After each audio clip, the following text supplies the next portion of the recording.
Pessoal, bom dia. Eu vim aqui falar sobre um tema que me chamou muito a atenção nas últimas vezes que eu fiz pesquisas na internet, com esses influenciadores sobre carros, né? O tema é o seguinte: o que que acontece com o meu carro híbrido quando acaba a bateria? Se eu estiver subindo uma serra, fazendo uma viagem, o que que acontece com o meu carro?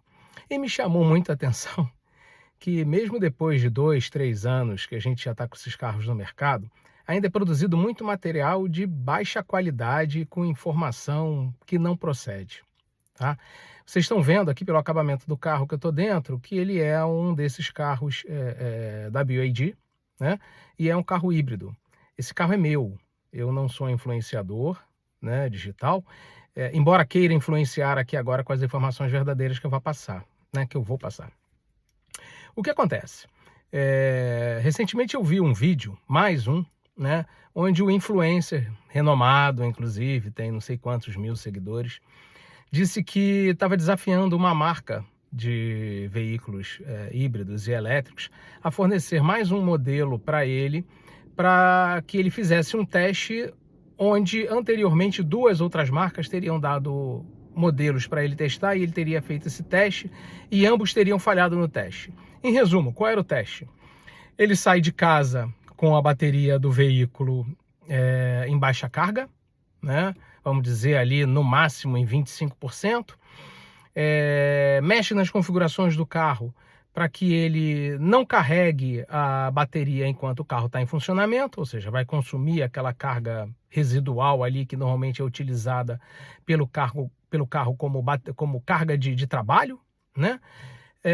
E aí ele pega uma serra e sobe essa serra, e o que que acontece quando no meio desse percurso, né, essa carga residual acaba. Eu já vou dar para vocês um spoiler aqui, né? Vamos pensar, se você sai de casa com seu carro a combustão, na reserva, né, com pouco combustível, não importa o tipo que seja, se é diesel, se é álcool ou gasolina. E aí você roda o suficiente para que todo esse combustível que estava na reserva se esgote. O que que acontece numa situação dessas? Vamos deixar para responder depois, né? Mas a resposta já está dada. Então, é nesse ponto que eu quero chegar, né?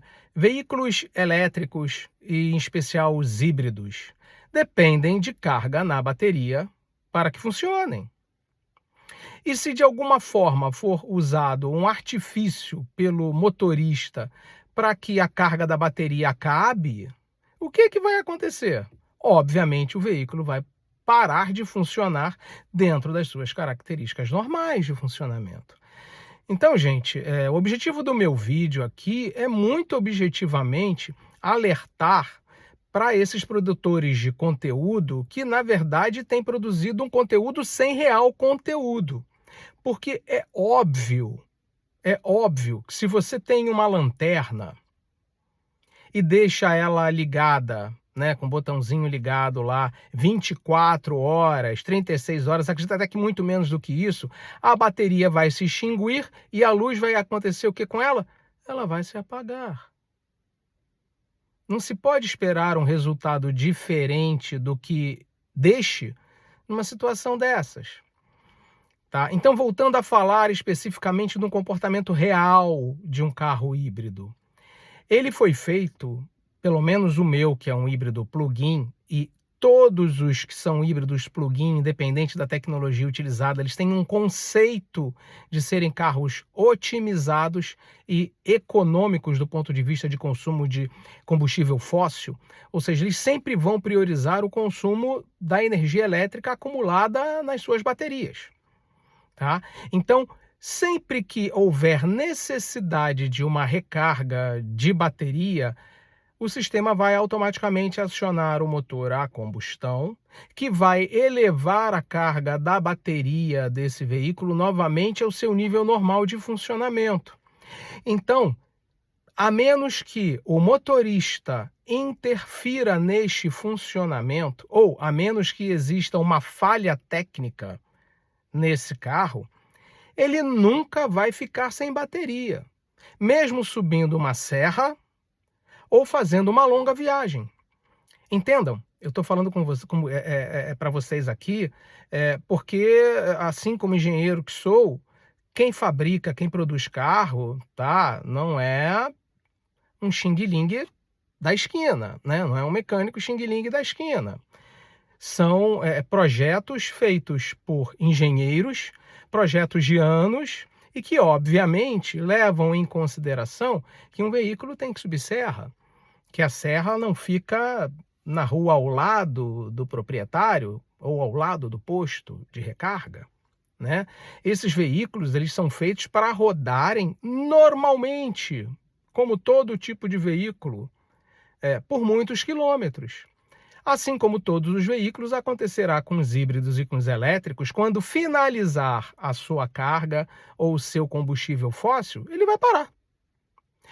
Um carro a combustão, quando o combustível desce abaixo dos níveis mínimos, ele inclusive começa a falhar, ele vai pipocando, né, até que pare completamente, né? E isso inclusive pode ocasionar problemas sérios, você deixar uma situação dessa acontecer, tá?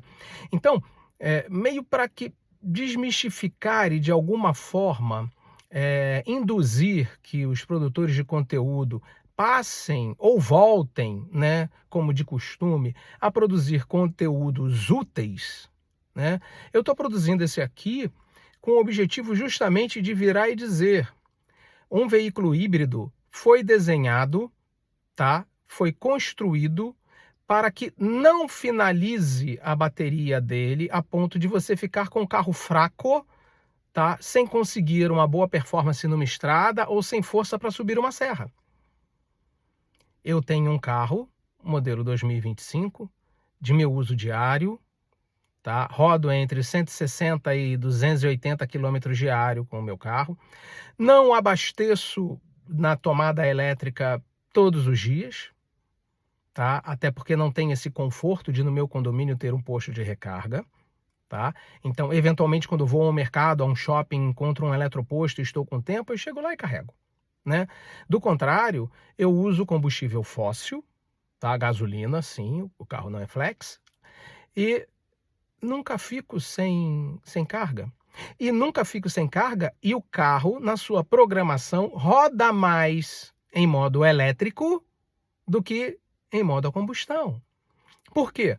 Porque na programação nativa dele, ele vai sempre manter a carga mínima necessária ao funcionamento do veículo, quer subindo uma serra, quer descendo uma serra, quer andando no plano, quer qual seja a situação, tá? Ele sempre vai manter a carga mínima necessária para você ter potência, desempenho e, acima de tudo, segurança. Nós não estamos falando de um brinquedo da finada Estrela, né? Que, se não me engano, acabou há muitos anos. Não é um brinquedinho, né? A gente não está dirigindo algo da, sei lá, Tectoy. Espero que comentar esses dois nomes não gere nenhum problema. São fabricantes de brinquedos, né? Nós estamos dirigindo, conduzindo e sendo levados em veículos, né?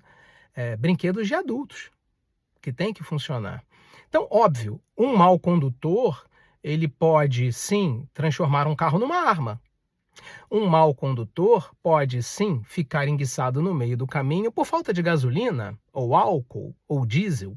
Um mau condutor pode, sim, alterando as configurações disponíveis para os motoristas nestes carros híbridos, fazer com que a bateria chegue a níveis no qual o motor elétrico não tenha mais capacidade nem potência para levar o veículo. Mas isso não é uma situação normal, tá? E digo mais, um leigo jamais conseguirá alterar as configurações do carro de forma que ele funcione assim, errado. Ou seja, um leigo não vai passar por esse aperto. A sua esposa que não entende nada de carro, você que não entende nada de configuração de carro, né, de carro híbrido, você jamais vai colocar o carro nessa situação. Você jamais vai se colocar em perigo de não concluir a sua viagem com segurança, de não ter carga. Isso não vai acontecer. Desde que você, pelo menos, abasteça o carro a combustão. Ponha lá o combustível dele, porque ele vai cuidar de fazer a regeneração da bateria ao longo do seu percurso, tá? E você sempre ter bateria potência disponível para concluir a sua viagem. Eu deixo aqui um desafio a esses influencers multimilionários, né, que ao invés de saírem das suas residências para irem para as serras, para os passeios, para provar que quem comprar um carro híbrido, ou melhor, não quem comprar, vamos dizer assim, que o fabricante que fez aquele carro híbrido poderia ter feito melhor, né? Se a bateria não acabasse depois de alteradas as configurações para que o motor não a recarregue, né? Que eles pensem um pouco melhor na quantidade de conteúdo real que há para se fazer, esclarecimentos que há para se fazer. Em toda a vida, ou melhor, em todo o universo, né, automobilístico, tem muita informação maneira para se dar, tem muita gente que, assim como eu, é ficcionado por carros. Eu, por exemplo, já tive tantos carros diferentes na minha vida que muitas vezes nem lembro o modelo que eu tive. Eu cheguei a pensar uma vez em fazer um dicionário de veículos que eu já tive, né?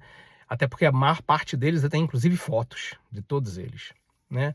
E fazer um dicionário com a minha opinião de todos. E é material para se falar, é matéria útil para um número enorme de pessoas, de consumidores de veículos novos, consumidores de veículos usados, consumidores de veículos antigos, né?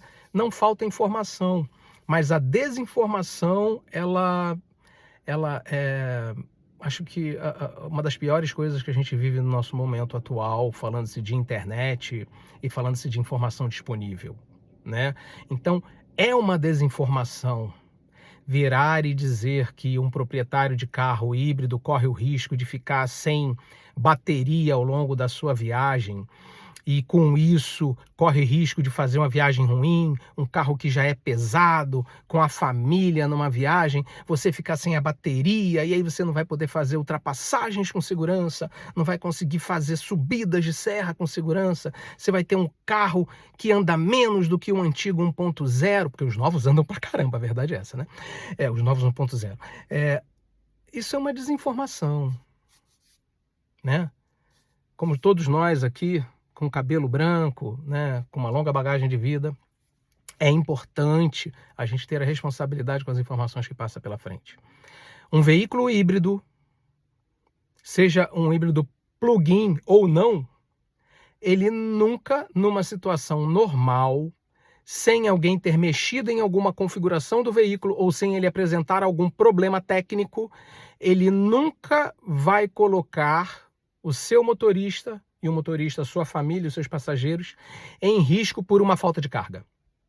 O sistema ele é concebido para se regenerar. Ele se regenera pela desaceleração, né, com a regeneração da bateria trazida pelas rodas, e ele se regenera constantemente com o funcionamento alternado, tá, do sistema híbrido que coloca em funcionamento o motor a combustão.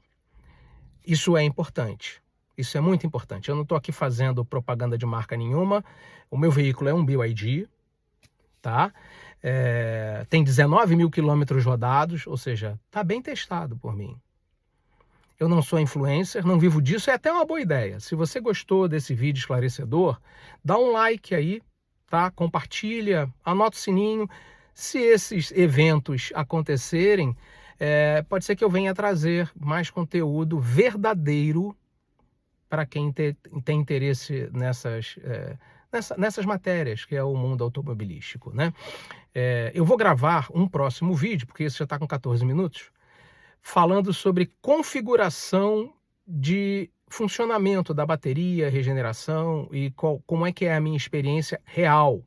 Eu não recebi carros emprestados, eu não fui fazer um test drive, eu adquiri, peguei meu dinheirinho lá no banco e pá! Comprei e estou usando, e a minha opinião aqui, ela é verdadeira. Não tenho compromisso com ninguém. Valeu, pessoal. Obrigado aí.